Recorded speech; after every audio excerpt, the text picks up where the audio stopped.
សួរសូមស្វាគមន៍ពិធីបុណ្យចូលឆ្នាំថ្មី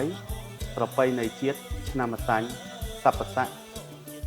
ពិធីបុណ្យចូលឆ្នាំជាពិធីបុណ្យមួយដែលធំជាងគេនៅក្នុងប្រទេសកម្ពុជា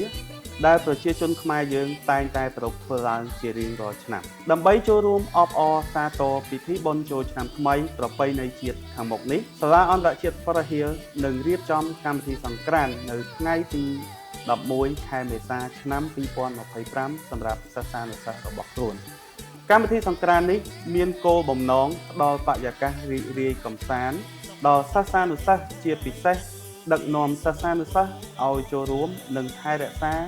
នៅទំនៀមទម្លាប់ប្រពៃណីវប្បធម៌ខ្មែរយើងឲ្យបានគង់វង្សសកម្មភាពសំខាន់នៅក្នុងកម្មវិធីសង្ក្រាន្តរបស់យើងរួមមានការបង្ហាញពីប្រវត្តិនៃពិធីបុណ្យចូលឆ្នាំខ្មែរការលេងល្បែងប្រជាប្រិយខ្មែរមានដូចជាវាយក្អមចោលឈួងទាញព្រ័ត្របោះអង្គញ់លាក់កន្សែងឡាក់និងមានការសម្ដែងរាំដោយសិស្សានុសិស្សរបស់យើងលើចង្វាក់ប្រពៃណីជាតិខ្មែរយើងមានដូចជារាំវង់រាំក្បាច់សារវ័នឡាំលាវនិងចង្វាក់ខ្មែរដទៃជាច្រើនទៀតនៅក្នុងឱកាសពិធីបុណ្យចូលឆ្នាំថ្មីប្រពៃណីជាតិខាងមុខនេះខ្ញុំសូមគោរពជូនពរជ័យសេរីសួស្តីជ័យមង្គលវិបុលសុខមហាប្រសើរ